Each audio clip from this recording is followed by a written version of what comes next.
تو میں سمجھتا ہوں کہ کتاب کو شیئر کیا جائے، شاید ان کے پاس کتاب پہنچ گئی ہے، تاکہ لوگوں کو سمجھنے میں آسانی ہو۔ تو میں کہہ رہا تھا کہ یہ جو بسملہ ہے، بسم اللہ الرحمن الرحیم کو بولتے ہیں شارٹ کٹ میں، اس تعلق سے علماء کا اختلاف ہے اس بات کو لے کر کے کہ کیا یہ بسملہ جو ہے بسم اللہ الرحمن الرحیم ہر صورت میں ایک آیت مانی جاتی ہے جس کے ذریعے سے صورت کا افتتاح ہوا ہے، یعنی گویا کیا یہ ہر صورت کا حصہ ہے؟ جسے ہر صورت کے شروع میں بسم اللہ الرحمن الرحیم لکھا جاتا ہے، تو کیا بسم اللہ الرحمن الرحیم یہ ہر صورت کا حصہ ہے باقاعدہ؟ جیسے مثال کے طور پر بسم اللہ الرحمن الرحیم الحمد للہ رب العالمین سے سورہ فاتحہ ہے، اور اسی طرح سے سورہ بقرہ ہے الف لام میم، اس سے پہلے بسم اللہ الرحمن الرحیم لکھا ہوا، ہر صورت کے شروع میں بسم اللہ الرحمن الرحیم آپ لکھا پائیں گے سوائے سورہ توبہ کے۔ تو کیا یہ ہر صورت کا حصہ ہے، ہر صورت کی ایک آیت اس شمار ہوگی؟ یہ سوال کر رہے ہیں۔ اور یہ آیا مستقل، یا یہ کہ یہ باقاعدہ ایک مستقل آیت ہے اور اس کو الگ سے ایک آیت کے طور پر ایسے ہی نازل کیا گیا ہے، اور جو قرآن میں آپ جگہ جگہ دیکھتے ہیں یہ دراصل فصل کرنے کے لیے ہے صورتوں کے درمیان، تاکہ جب بسم اللہ الرحمن الرحیم آ جائے تو اس کا مطلب یہ ہے کہ اب نئی صورت شروع ہو رہی ہے، یہ مراد ہے کہ صورتوں کے درمیان فصل کرنے کے لیے، ایک دوسرے کو ایک دوسرے سے جدا کرنے کے لیے، یعنی گویا بطور علامت اور نشانی کے کہ اب بسم اللہ الرحمن الرحیم آپ گویا فاصلہ ہے، اب اس کے بعد دوسری صورت شروع ہوگی۔ وَلِلتَّبَرُّكِ بِالِابْتِدَاءِ بِهَا، اور یہ کہ بسم اللہ شروع میں لایا گیا ہے یہ تبرک کے طور پر، اب یہاں سے نئی صورت کا آغاز ہوگا، تو بطور تبرک کے گویا لایا گیا ہے، کیا یہ مراد ہے؟ تو یہ کہہ رہے ہیں کہ والمختار القول الثانی، جو راجح قول ہے وہ دوسرا قول ہے۔ دوسرا قول کا مطلب یہ ہے کہ یہ ہر صورت کا حصہ نہیں ہے، ہر صورت کا حصہ نہیں ہے، بلکہ راجح قول یہ ہے کہ یہ گویا دوسری صورت کا حصہ ہے، کسی صورت کا حصہ ہے یہ، لیکن ہر صورت کا حصہ یہ نہیں ہے، اور یہ گویا مستقل آیت ہے یہ، اور جو ہر صورت کے شروع میں آپ دیکھ رہے ہیں تو یہ صورتوں کے درمیان فصل کرنے کے لیے باقاعدہ لایا گیا ہے، اور تبرک بھی مقصد ہو سکتا ہے، اسی لیے کہنے کی دوسرا قول راجح ہے۔ بہرحال ان کے یہاں ہر صورت کے شروع میں یہ نہیں ہے۔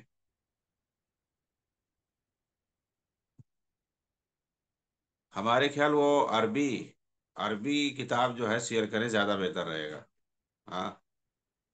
عربی کتاب شیئر کریں، ہم اس کو پڑھیں گے، لوگ عربی دیکھیں گے اور اس کا ترجمہ بھی،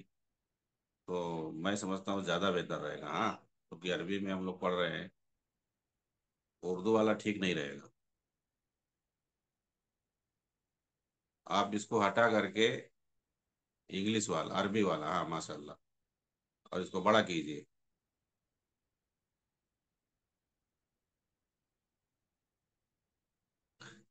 یہ ہے 45 نمبر صفحہ۔ ہاں،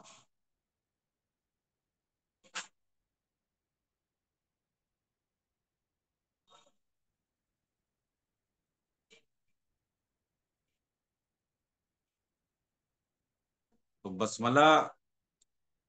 آپ دیکھیں لوگوں کے درمیان اختلاف ہے، مثال کے طور پر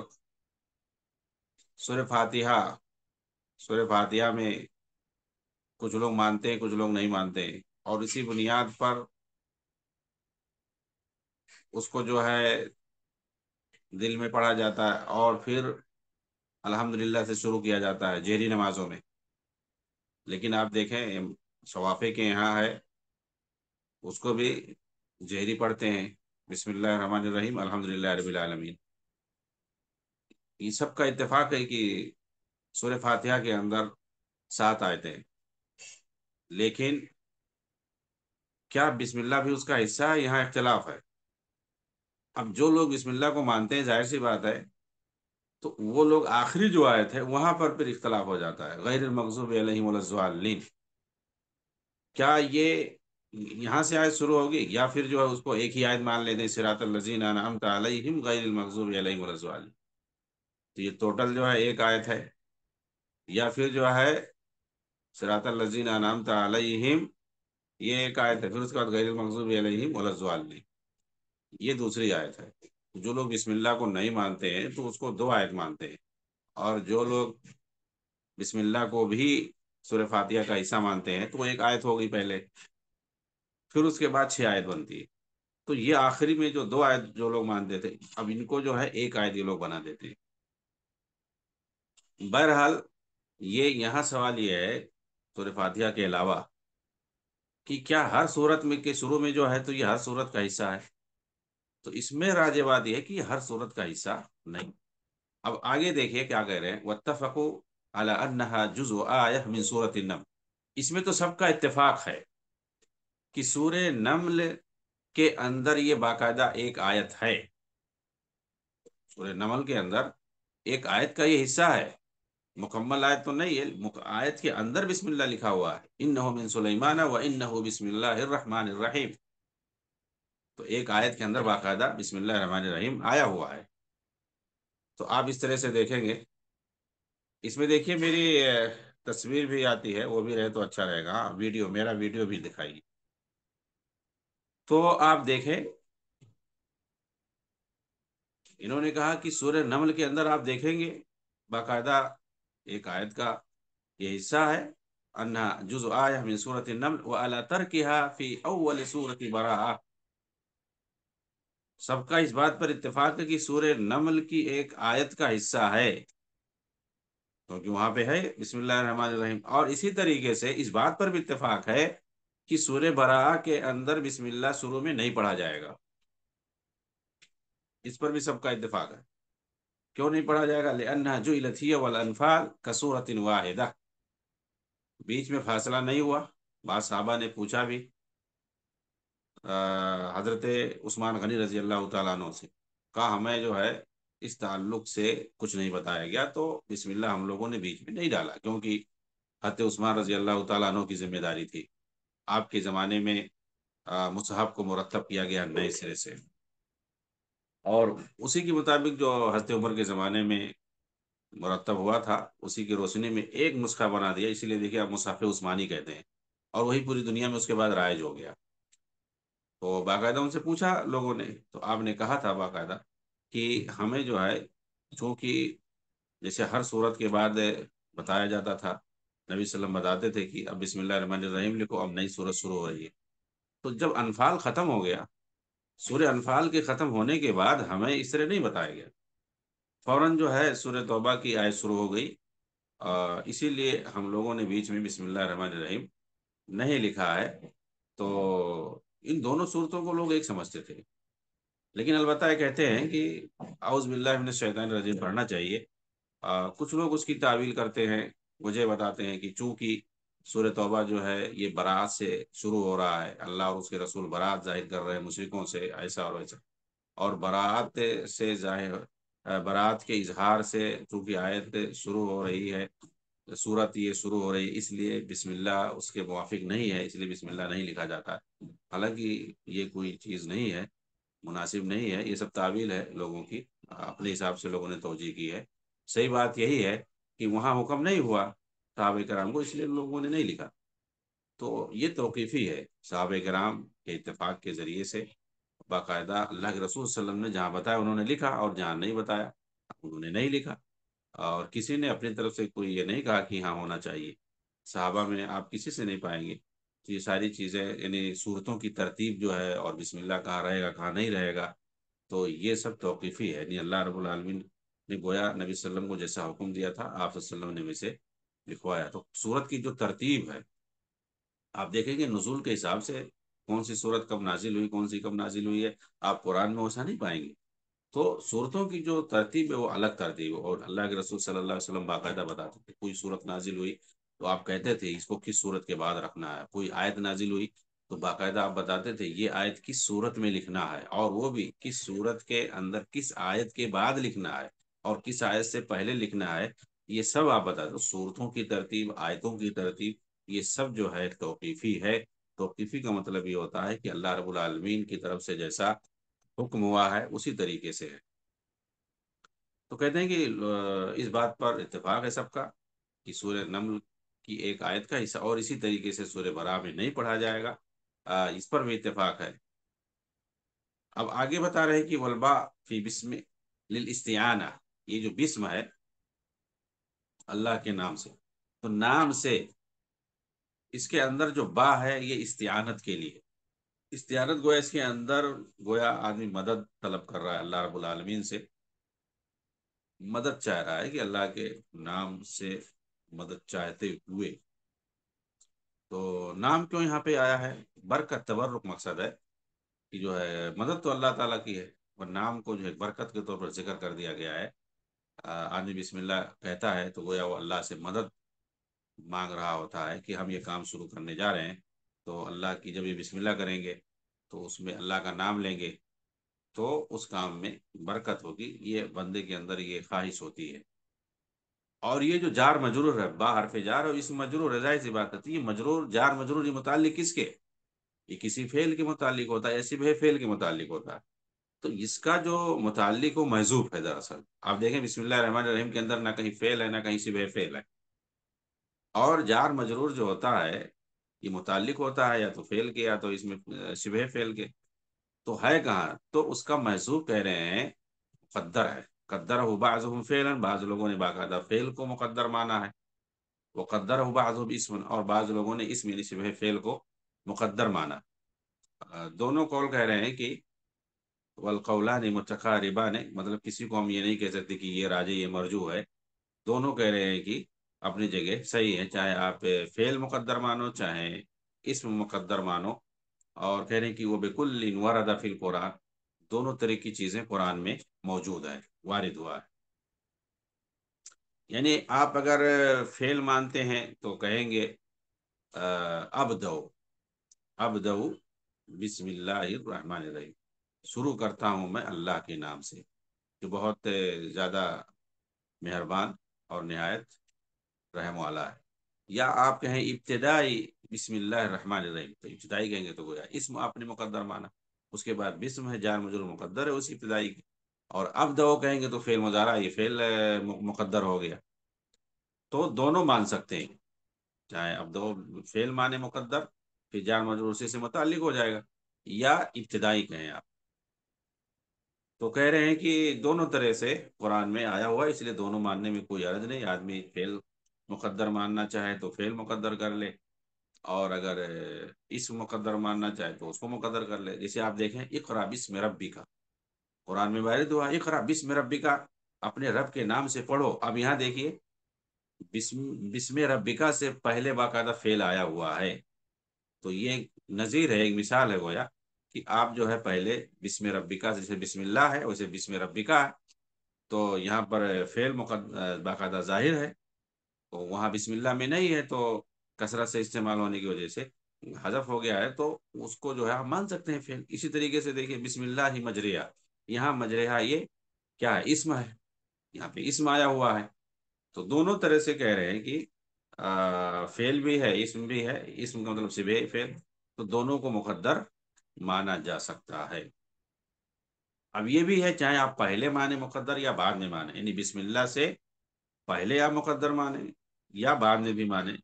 جیسے کہ یہاں پر آپ نے آیت کے اندر دیکھا بسم اللہ مجریہا، تو آپ بسم اللہ ابدو کہیں یا ابدو بسم اللہ کہیں، کوئی مسئلہ نہیں۔ وَيَحْسُنْ جَعْلُ الْمُقَدَّرِ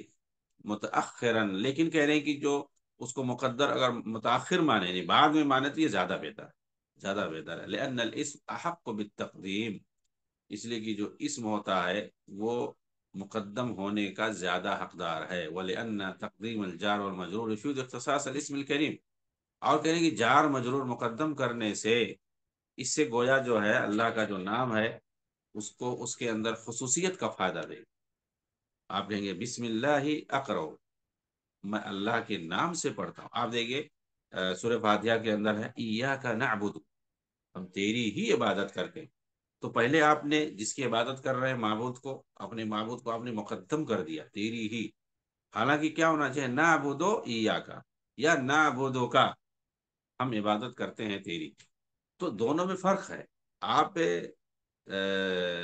مفعول کو یا معمول کو آپ نے مقدم کر دیا تو اس سے جو ہے اس کی خصوصیت کا پتہ چل رہا ہے، بلکہ یہاں پر حصر باقاعدہ پیدا ہو گیا ہے کہ ہم تیری ہی عبادت کرتے ہیں، مطلب یہ کہ تیرے سے اور کسی کی عبادت نہیں کرتے. اس کو حصر کہتے ہیں. تو ایسے ہی اختصاص کا فائدہ دیتا ہے اگر آپ جار مجرور کو مقدم کر دیتے ہیں. یہاں پر آپ کہیں بسم اللہ پہلے کہہ دیں جار مجرور، اور اس کے بعد کہیں اب دو یا کہیں اقرو، جو بھی کہیں آپ فعل مقدر مان لیں، اس کو بعد میں ذکر کریں. تو اس سے جو ہے اختصاص پیدا ہوتا ہے. گویا آپ جس چیز کو بکون ہی متبرکن بھی، جس چیز کو بطور تبرک کے آپ نے ذکر کیا ہے اس کو آپ پہلے لا رہے ہیں. والاسم هو اللفظ الموضوع. اب یہاں دوسری بات یہ کر رہے ہیں. ہاں، تو جار مجرور یہ بسم اللہ الرحمن الرحیم کے تعلق سے باقاعدہ بحث تھی. اور بسم اللہ جانتے ہیں عام طور سے تبرک کے طور پر لایا جاتا ہے. اب دیکھیں ایک نقطہ یہاں پر یہ بھی ہے اسم کے تو، کہ انہوں نے بسم اللہ میں آپ دیکھیں، آپ دوسری جگہ بسم اللہ کے علاوہ اسم ہے، ظاہر سی بات اس میں الف ہے، سین ہے، میم ہے اسم کے اندر. لیکن بسم اللہ میں دیکھیں گے کہ جو ہے با کے بعد ڈائریکٹ سین ہے، میم ہے، الف نہیں ہے بیچ میں. حالانکہ اس کا استعمال جو ہے کہیں بھی آئے گا، قرآن میں ہو، غیر قرآن میں ہو، کہیں بھی ہو تو الف آتا ہے بسم اللہ الرحمن الرحیم کے علاوہ دوسری جگہوں پہ. آپ یہی دیکھ لیے اقرا بسم ربی کا، وہاں پر آپ دیکھیں گے الف رہے گا. تو بسم اللہ میں اسم کے اندر الف کیوں نہیں ہے؟ تو اس کو کہتے ہیں کثرت استعمال سے. کثرت استعمال کی وجہ سے الف کو حذف کر دیا گیا ہے، ورنہ الف ہے وہاں پہ.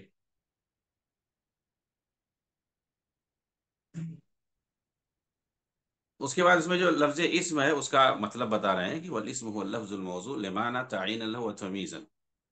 اسم یہ ایسا لفظ ہے جو بنایا گیا ہے کسی معنی کے لیے، جو اس کے لیے باقاعدہ متعین کرے یا تمیز پیدا کرے. ظاہر سی بات ہے نام جو ہے یہ تمیز کے لیے ہوتا ہے یا کسی چیز کی تعین کے لیے. آپ نے کسی کا نام محمد رکھ دیا تو ظاہر سی بات ہے اس سے اس کی تعین ہوتی ہے، یہ تمیز ہوتی ہے. کئی لوگ بیٹھے ہوئے ہیں، محمد، خالد، احمد، تین چار لوگ بیٹھے ہوئے ہیں. اب جب آپ نے محمد پکارا تو سب لوگ سمجھ جائیں گے، اس کی تمیز ہو جائے گی، ہاں یہ مراد ہے. تو اور تعین بھی ہو جائے گی. تو نام رکھا جاتا ہے تاکہ جو ہے کسی چیز کی تعین ہو سکے، اسی لیے نام رکھا جاتا ہے. ہر چیز کا، انسان کے علاوہ بھی بہت دیگر چیزوں کے نام ہوتے ہیں. تو نام سے کیا ہوتا ہے؟ تمیز ہوتی ہے اور تعین باقاعدہ ہو جاتی ہے. اب دوسرا آدمی اسے نکل جاتا ہے. ایک کی تعین ہوگی، آپ نے نام لے لیا تو اب وہی مراد ہوگا اور دوسرے لوگ اس سے نکل جائیں گے. اس کو تعین کہتے ہیں. اور تمیز اس آدمی کی تمیز ہو گئی، گویا وہی مراد ہے. واختلف فی اصل اشتقاق کی، یہ جو اسم ہے الف سین میم بسم اللہ کے اندر آیا، اس کا جو ہے اصل مصدر کیا ہے، کس چیز سے بنا ہے یہ اسم؟ جو کہ شروع میں الف ہے، پھر سین ہے، پھر میم ہے. تو کیا الف یہ اصلی ہے؟ اس کا اصل کیا ہے؟ کہاں سے بنا ہے؟ کہہ رہے ہیں کہ قیل انہ من السما. یہ لفظ سما سے، اصل جو ہے یہ سما سے نکلا ہوا ہے جو کہ علامت کے معنی میں ہے. وقیل من السمو، اور کچھ لوگ کہتے ہیں کہ یہ سمو سے بنا، سین میم واو سے بنا. اور کہہ رہے ہیں کہ وہ هو المختار، یہی قول زیادہ مختار یعنی راجے ہے. تو سمو سے بنا ہوا. اور سمو مانے کیا ہوتا ہے؟ سمو مانے بلندی ہوتا ہے. وہ اسم جو ہے یہ بلندی کے معنی میں، اور سما نشانی کے معنی میں. اور اگر دیکھیں تو دونوں میں کوئی حرج نہیں ہے، لیکن زیادہ کہہ رہے ہیں کہ راجے یہ ہے کہ یہ سمو سے ہے، جس کے اندر بلندی کے معنی میں، بلندی کا معنی جس کے اندر پایا جاتا ہے. اب اس کے اندر جو حمزہ ہے شروع میں، حمزہ یعنی الف جو ہے شروع میں، حمزہ اور الف میں فرق یہ ہے کہ آپ عربی میں دیکھیں گے تو حمزہ جس کو کہتے ہیں کہ اس کے اوپر سواد کی منڈی لگی رہتی ہے، ہاں، تو اس کو حمزہ کہتے ہیں. لیکن جو الف ہوتا وہ سادہ ہوتا ہے، اس کے اندر ہم سواد کی منڈی نہیں رہتی، چھوٹی سی اوپر، نہ اوپر نہ نیچے، کہیں بھی نہیں منڈی ہوتی ہے. لیکن حمزہ اس کے اوپر منڈی رہتی ہے، سواد کی منڈی رہتی ہے، تو اس کو حمزہ کہتے ہیں، اسی کو حمزے وصل کہتے ہیں. تو یہ حمزے وصل ہے. آپ اردو میں تو نہیں لکھتے لیکن عربی میں باقاعدہ لکھا جاتا ہے، اسے حمزہ وصل کہتے ہیں. وَلَيْسَ الْإِسْمُ نَفْسَ الْمُسَمَّى كَمَا زَعَمَ بَعْضُهُمْ فَإِنَّ الْإِسْمَ هُوَ اللَّفْظُ الدَّالُ۔ اسم سے نفس مسمى یعنی ذات مراد نہیں ہوتا، اسم گویا علامت کے طور پر، ظاہر سی بات ہے، تو ایک علامت کے طور پر ہے، تو اس سے ذات مراد نہیں ہے۔ بعض لوگ ایسا کہتے ہیں، کیونکہ اسم جو ہے یہ لفظ دال ہے، یعنی یہ تو بنایا گیا ہے تاکہ اس کے ذریعے سے کسی چیز پر دلالت کرے۔ یہ اسم جو ہے، نام ظاہر سی بات ہے، اس سے نام جو ہے کسی ذات پہ دلالت کرے، تو نام الگ ہے، ذات الگ ہے۔ والمسمى هو المعنى المدلول والے، اور مسمى یعنی ذات کسے کہتے ہیں؟ وہ معنی جو اسم کے ذریعے سے سمجھ میں آتا ہے، جو اس پر اس اسم کے ذریعے سے دلالت کیا، المدلول علیہ بذلک الاسم، وہ مدلول ہے، یعنی اس اسم کے ذریعے سے، اس نام کے ذریعے سے جو چیز دلالت ہوتی ہے، سمجھ میں آتی ہے، وہ مفہوم اور معنی اس کو جو ہے ذات کہتے ہیں۔ اب جیسے آپ نے خالد نام لیا، تو خالد، لفظ خالد یہ نام ہے، لیکن اس کے ذریعے سے ایک ذات، ایک شخص جو ہے سمجھ میں آتا ہے، تو ظاہر سی بات ہے وہ ذات اور وہ شخص الگ ہے، اور نام جو ہے خالد، نام جو ہے الگ ہے، اور اس سے جو ایک ذات ہمارے ذہن میں سمجھ میں آتی ہے، ایک شخصیت ہمارے ذہن میں آتی ہے، وہ الگ ہے بالکل۔ تو اسم اور مسمى دونوں یہ الگ الگ ہیں، نام اور ذات، اسم اور مسمى کا مطلب نام اور ذات، تو نام اور ذات یہ دونوں الگ الگ چیزیں ہیں۔ نام جو یہ لفظ ہے، اور ذات جو ہے، مسمى جو ہے یہ معنی ہے، جو سمجھ میں بات آتی ہے، جو شخصیت ہے وہ ہے، تو دونوں ایک چیز نہیں ہے۔ وَلَيْسَ هُوَ كَذَلِكَ نَفْسُ التَّسْمِيَةِ، اور ایک ہوتا ہے اسم اور ایک ہوتا ہے تسمیہ، یہ بھی دونوں کہہ رہے ہیں الگ الگ چیز ہے۔ چنانچہ اسم جو ہے نہ تو مسمى ہے، اسی طرح سے اسم تسمیہ بھی نہیں ہے۔ تو تسمیہ مانے تو نام رکھنا، یہ الگ چیز ہو گیا، یہ فعل، یا کہہ سکتے اس کو نام رکھنا، یہ فعل ہو گیا ایک، یعنی نام رکھنا ایک عمل ایک ہو گیا، اور ایک نام باقاعدہ ہو گیا، تو دونوں الگ الگ چیزیں ہیں۔ فَإِنَّ فِعْلُ الْمُسَمَّى، تو نام رکھنے کے عمل کو کہتے ہیں تسمیہ، نام رکھ، جسے کہتے ہیں کہ سمیت ولدی محمد، میں نے اپنے لڑکے کا نام محمد رکھ، ظاہر سی بات ہے یہ تسمیہ ہے۔ تو نام رکھنا الگ چیز ہے، اور نام رکھنے کے بعد نام آتا ہے، اسم آتا ہے، تو وہ الگ چیز ہے۔ وقول بعضهم ان لفظ الاسم ہونا مقہم، اچھا کہہ رہے ہیں کہ ہم بیچ میں جیسے آپ ڈائریکٹ کہہ سکتے تھے، یہاں پہ بسم اللہ الرحمن الرحیم، باللہ آپ کہہ سکتے تھے، ڈائریکٹ کہہ سکتے تھے، تو وہاں بھی استعانت ہوتی تھی کہ اللہ کی مدد سے یا اللہ کے نام سے۔ تو یہاں اسم کا لفظ بیچ میں کیوں لایا گیا، ڈائریکٹ کیوں نہیں آیا؟ تو کچھ لوگ کہتے ہیں یہاں بیچ میں باقاعدہ ڈالا گیا ہے، اس کا کوئی فائدہ نہیں ہے، لین الاستعانہ انما تکون باللہ لا بسمی، کیونکہ ہم مدد جو اللہ سے چاہتے ہیں، نہ کہ اس کے نام سے۔ تو با کہتے ہیں، آپ با کہتے ہیں استعانت کے لیے، مدد کے لیے، تو با کو ڈائریکٹ جو لفظ جلالہ پہ آنا چاہیے تھا، باللہ، وہاں آنا چاہیے تھا۔ تو یہ بسم اللہ ہے، اس کے اللہ لفظ جلالہ سے پہلے اسم کیوں آیا؟ دیکھیے میں لفظ جلالہ بول رہا ہوں، یہ نہیں بول رہا ہوں کہ اللہ سے پہلے یا اللہ کے اوپر حرف جار ہے یا اللہ مجرور ہے۔ تو دیکھیے ایک چیز یہ یاد رکھیے کہ جو کتاب، درسی کتابیں پڑھتے ہیں، اور جب ہم الفاظ کی تشریح کرتے ہیں، لغوی اور نحوی صرفی بحث کرتے ہیں، تو اور لفظوں کو جو ہے ایک دوسرے سے جوڑتے ہیں، تو اب آتا ہے لکھ کر کے لفظ اللہ آتا ہے، تو آپ یہ نہیں کہہ سکتے کہ جو ہے جیسے اللہ مجرور ہے، اللہ منصوب ہے، اللہ سے پہلے حرف جار ہے، اللہ کے بعد، تو یہ چیز جو ہے معیوب ہے، اس لیے اس آپ ایسا کہیں لفظ اللہ کے یا لفظ جلالہ کہتے ہیں۔ ہاں، تو یہ ذہن میں رہنی چاہیے بات، اسی لیے ہم جو ہے لفظ جلالہ استعمال کریں گے، اگر کہیں کتاب میں آئے گا لفظ اللہ تعالیٰ کا نام آئے گا، تو اس کے لیے ہم یا تو لفظ اللہ کہیں گے، یا اس سے بھی بہتر ہے لفظ جلالہ استعمال کریں گے۔ تو لفظ جلالہ سے پہلے جو ہے آپ دیکھیں اسم ہے، نام کا لفظ آتا ہے، تو کہہ رہے ہیں کچھ لوگ کہتے ہیں کہ بھائی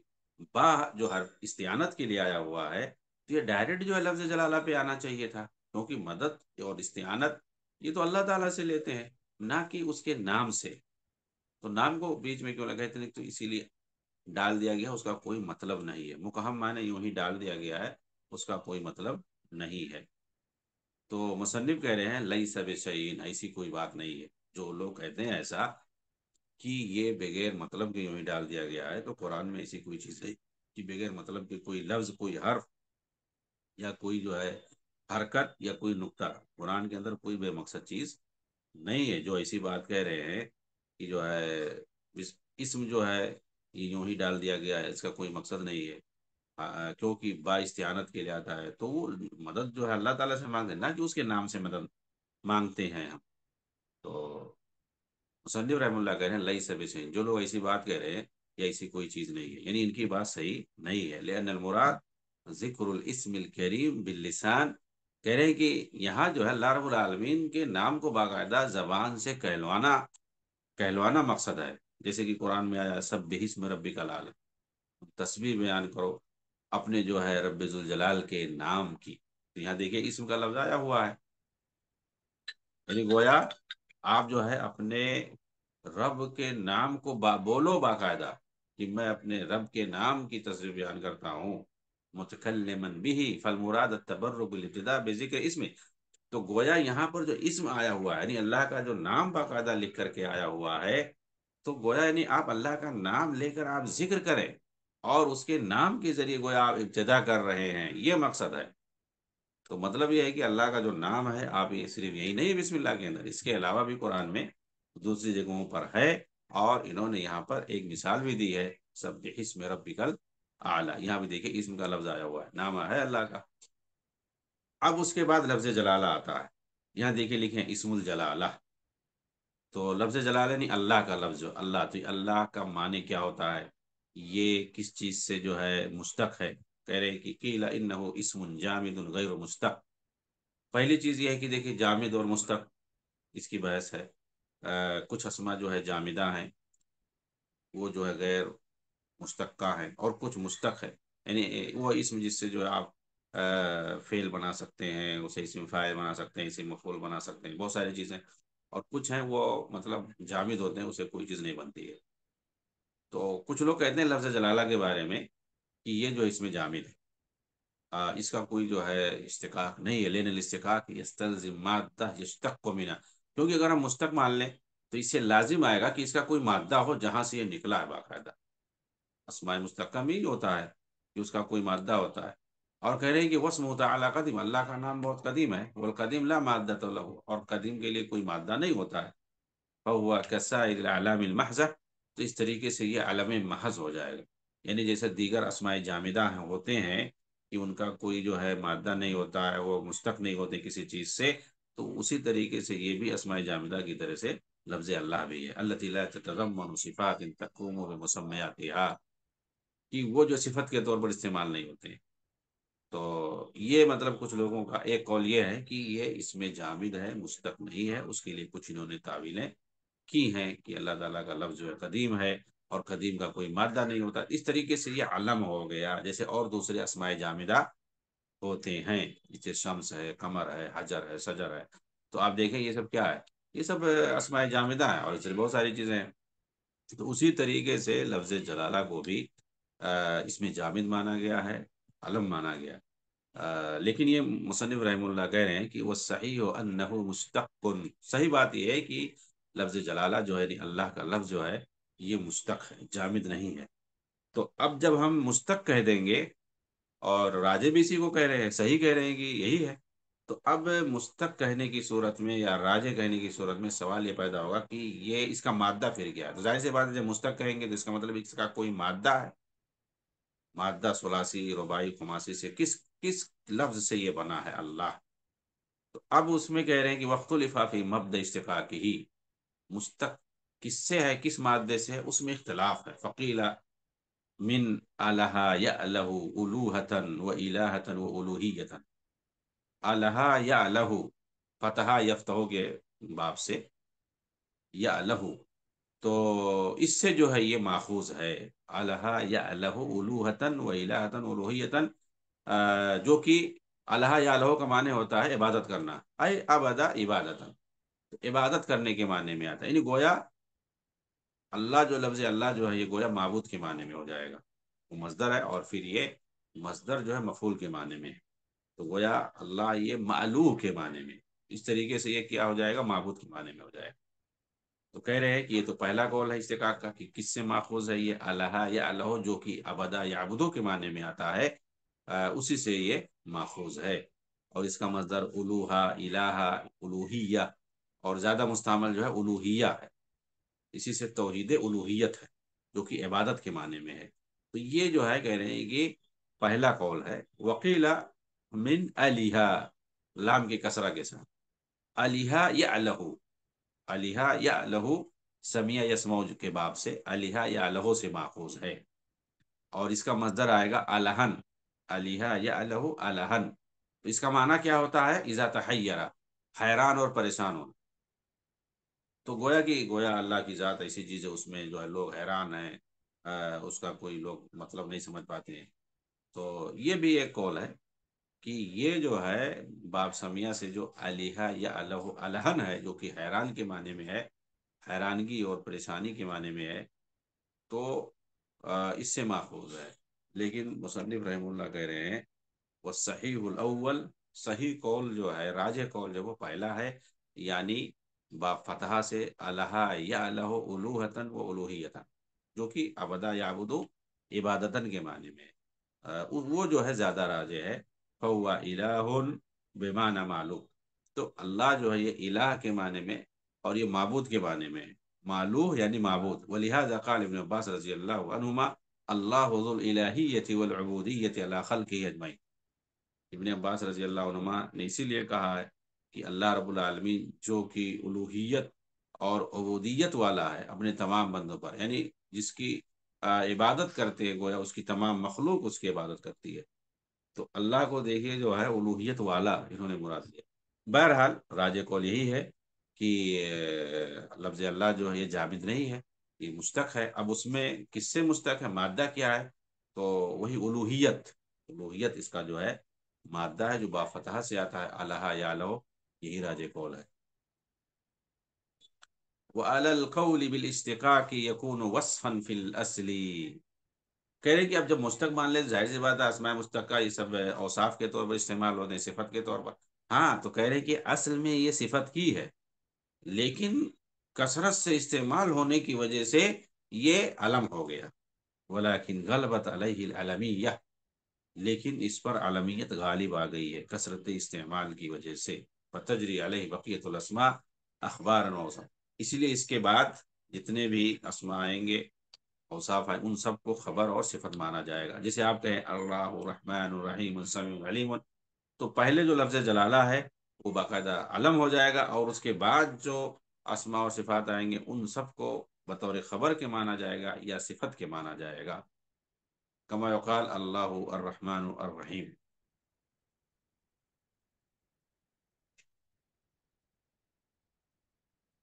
تو یہ جو ہے اس کے بعد انشاءاللہ الرحمن الرحیم ہے، اس پر تفصیلی کلام ہے، تو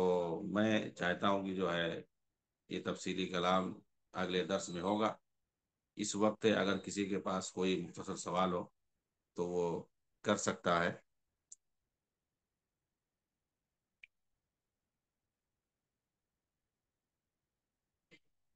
جی،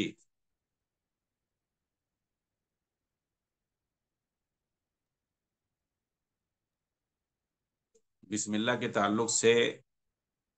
کسی کے پاس کوئی سوال ہے؟